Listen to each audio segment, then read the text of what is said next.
In our modern world, many things are free, yet companies offering them are making money. And not just a little bit of money, they are making loads of it. This makes one wonder. First, how are they giving away their products yet still making money? And second, what else can be free? Join me over the next 5 minutes and let's take a look. In 1954, Lewis Strauss, the head of the Atomic Energy Commission, said that energy would become so cheap that it would not be worth metering. Or to say that energy would become so cheap, we would be able to waste it, and that everything in our lives would be powered by energy.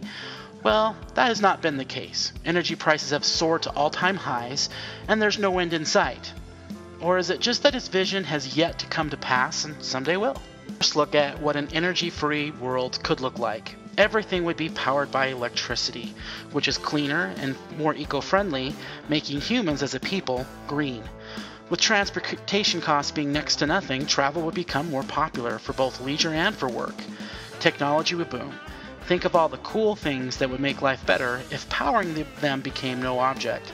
It kind of makes me think of Star Trek for some reason. That's a world I'd like to live in. So here's my question. Could energy ever become free? And if it could, why hasn't it? I'm not sure there's an easy answer to those questions. There are many things that would have to be considered, such as cost of production, distribution, political and economic issues as well.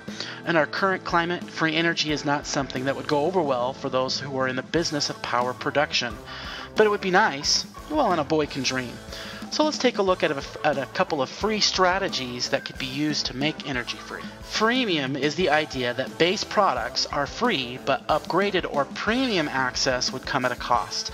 In a freemium model, the small percentage of consumers who pay for the upgraded service make the whole thing work for everyone else. If the energy of cars were free to all, then what could be done in a freemium model is if you could have upgraded models of cars that were leased month to month for things like better style, power, or performance. Car consumers today will pay a lot of money for cars that give them status. Take the price of gas out of the picture and they end up with more money to spend on the extras, and that is where the money is made. Advertising is one of the ways that companies like Google or Facebook make money today. Why not take that same principle to energy? Take the items using power and advertise on them. In your home, one could advertise on the TV when it is not being used, or on the mirror in the bathroom. The outside surface and windows of your home could show ads directed to your neighbors. Business windows could also advertise to consumers as they walk past. With targeted marketing, the marketing would be specific and useful, like a reminder that you are out of milk as you pass the grocery store. Cross subsidies. Instead of having people pay for energy, build the cost into the activities that they can't live without, like the internet or entertainment. People all across the globe complain every time energy prices go up, but they don't blink an eye for the cost increase on entertainment. Also, if energy were free, the cost of things like the internet, technology, and entertainment would go down. But if the prices stayed the same or even went up, consumers would still line up for the products. Money would still get made, and by shifting the cost around, everyone wins. Zero marginal cost. I personally don't think this will be as hard as it sounds.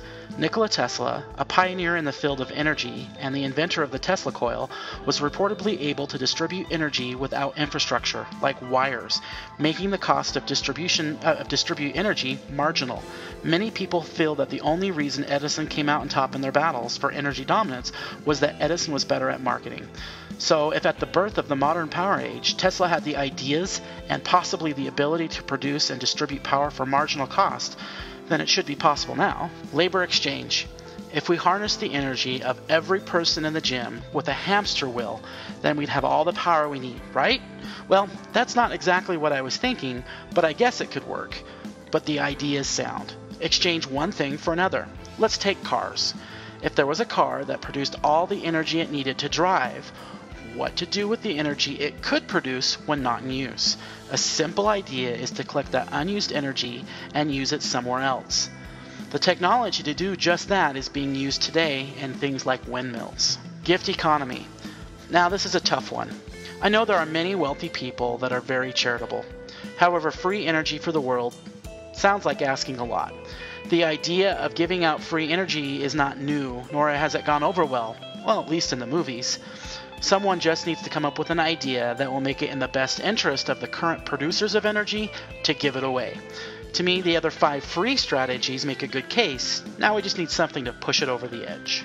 Now I know some of you who are watching are still thinking energy is expensive to make. However, I think there are many cheaper ways of energy production that have lower cost today. Let's look at a few of them. Windmills have been around forever, and once the windmill is set up, the energy production is cheap. Solar energy is another example. I know these 2 alone are not going to get the job done, but it's a start. Other current ways to produce cheap energy is by using a generator that uses magnets to turn the shaft of the generator to create energy. We are too smart as a people not to be able to figure this out. Now you might be asking yourself, why not free energy? The simple answer is money. The money is going to take for the research and development, as well as energy is big business. And I don't think they're ready to give up that revenue they are making just quite yet. I can kind of see their point though. If what you are doing right now is making you money, why would you want to change that? And why put money into research that will bring the money train to an end? I don't think telling them it's the right thing to do is going to work here. The energy issue is not going to change until there's a shift in the way power companies make their money. We have become too dependent on energy in our lives, and energy consumption keeps going up, and power companies know this. Something is going to need to happen to make it in the best interest of the people now profiting from energy usage to make free energy happen. I have no idea what that something is going to be, however, I believe it will happen at some point. I don't think Lewis Strauss was wrong in his prediction, I just don't think he understood how profitable energy would become. Who knows when and if energy will ever be free, but a world with free energy is a world I hope to someday live in. It's a goal worth pursuing. Think of all the advancements in technology that would happen. Not only that, but free energy would have a great impact on living conditions around the globe. Things like starving kids or people freezing to death would come to an end. A new era of advancement would take hold and lead us all into a better world. At least, that's my dream.